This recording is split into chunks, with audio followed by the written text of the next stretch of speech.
Thank you for coming out on this cold and wet day. Robert Frost's poem, Mending Wall, describes two neighbors who meet every spring to walk the fence dividing their property. After a cold, hard winter, damage has to be assessed and repaired. In the year 2000, CWA published my assessment of a whole century of American women's well-being in Gaining Ground, a profile of American women in the 20th century. This report presented a wide array of data series showing women's well-being in 7 different areas: education, health, economics, and so forth. What I found in 2000 was that women are, on the whole, healthier, we live longer, we remain in better health into old age, and we have more professional degrees and more money. But of all these measures, we were all doing much better, except in the realm of personal well-being, where I noted, counteracting the wave of progress, there's been a riptide of decline.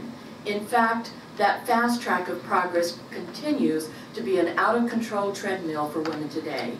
Why then do we even have to ask, is there a war on women? The war began as early as 1960. Since then, our nation has been experiencing a harsh cultural winter. Howling winds of change, insidious myths, and outright falsehoods have undermined and torn apart the faith, values, and morality that have held together a diverse and multicultural people. These myths and those attacks, those falsehoods, by those who present themselves as champions of women's rights, constitute a very real war on women.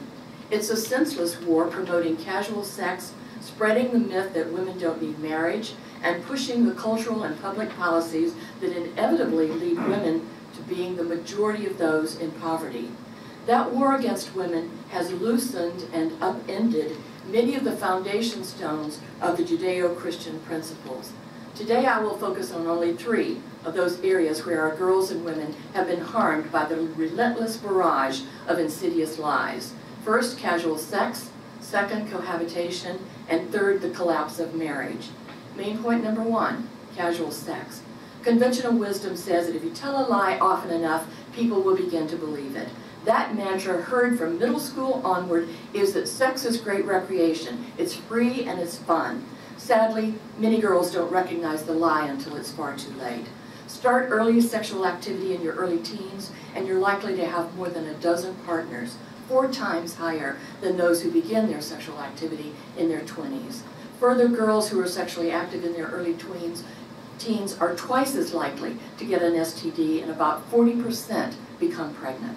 According to Dr. Meg Meeker, a pediatrician and lawyer, we have an epidemic on our hands. Almost half of all girls will likely become infected with an STD during their first sexual encounter. These inconvenient facts go unreported, and supposedly responsible adults continue to encourage early sexual activity for girls.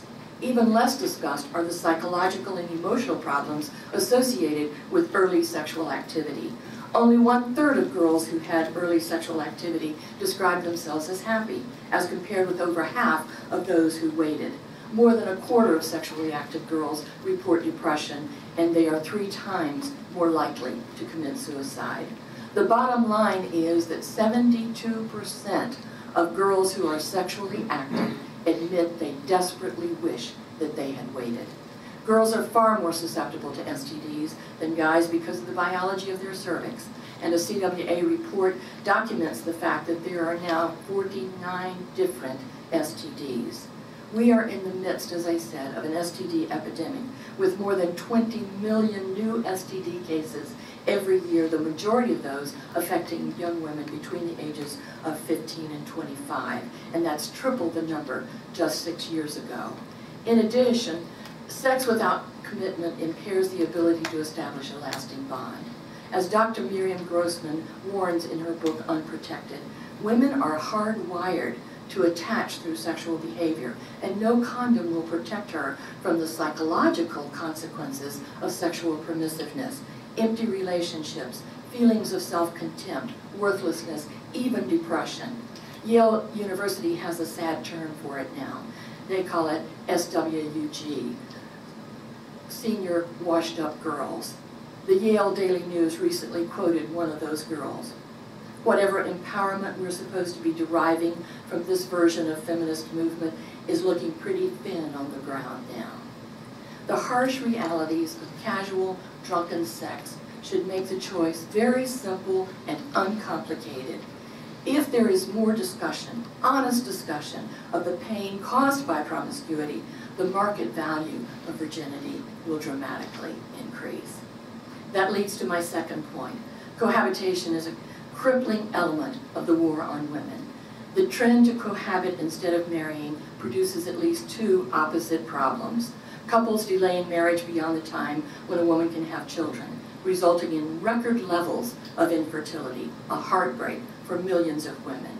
Numerous other couples are having children without the benefit of marriage. A quarter of women who cohabitated before the age of 20 have a child, leading to record numbers of single mothers, record numbers of poverty, and record levels of people needing government assistance. Just days ago, the Centers for Disease Control and Prevention reported that almost half of women are now living with a man they are not married to. That number is a sharp increase from 43% in 2002 and 35% in 1995. The absence of real-life husbands and fathers is the government becoming the father in the family, though not a very effective one. A report in USA Today indicates that Americans depend more upon government assistance in 2010 than at any other time in our nation's history. Personal wages, at barely 50% in the last 2 years, accounted for the lowest share of income since the government began collecting such data in 1929. And that brings me to my third and final point, the collapse of marriage. In 2009, Caitlin Flanagan in a Time magazine cover story wrote, "There is no single force causing as much measurable hardship and human misery in this country as the collapse of marriage." If you cross Independence Avenue, right across the street from here, you visit the Department of Health and Human Service, look to the left and you'll see a sculpture of a woman with 3 children playing around her. It's called Happy Mother. That sculpture amounts to a celebration of fatherlessness for me, and it emphatically answers the question, is there a war on women? And more importantly, that sculpture reveals the nature of this war on women. Put simply, since the 1960s, American elites have vigorously promoted the myth that women don't need marriage, with the result that marriage rates are now half what they were in 1969. Only 21% of millennials, those aged 18 through 29, are married today. And in a just released report, the National Marriage Project from the University of Virginia revealed that the average age of women is now 27 years old and 29 years old for men when they get married. That's up from 23 and 26 in 1990. Still, the ideological onslaught's effect on our values, according to the Pew Research, is that more than 60% of young adults do want to get married. But couples today think they have to have an expensive ring. They have to have an extravagant wedding, a house, a car. The list goes on and on and on. While materialism and ambition are certainly factors in the decline of marriage, another factor I think is monumentally important for today's young people. They have very few role models of marriage. Dr. Neil Clark Warren, who is the founder of the Internet Matching Service, interviewed 500 couples. He asked them to tell him about marriages that they admired. Over half could not recommend a single healthy, happy marriage.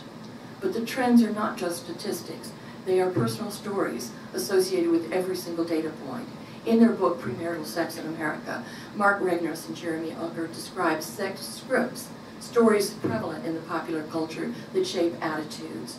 The authors make the case that women are disproportionately harmed by the cultural scripts that denigrate marriage. Women don't see sex and marriage necessarily linked together anymore, and therein lies the harm. The girls and women, in Regners's economic terms, are trading their most valuable commodity and getting nothing in return, except, of course, heartache, disease, infertility, and poverty. Having a baby out of wedlock means a 50-50 chance the woman and her children will end up in poverty. Having a second child out of wedlock raises the likelihood of ending in poverty to more than 60%. In conclusion, this assessment of our fence line is very clear. We are fast approaching the point of no return in terms of the harms of casual sex, cohabitation, and the growing number of single mothers. Reestablishing the walls of morality, faith, and marriage is no longer something that would just be nice. It's a vital necessity for the nation's young women. Like the neighbors in Robert Frost's poem, we must lift the heavy boulders of truth and put them back in place. We must repair and restore the cultural and public policy boundaries that are needed to defend our girls and young women against the left's pernicious war on women.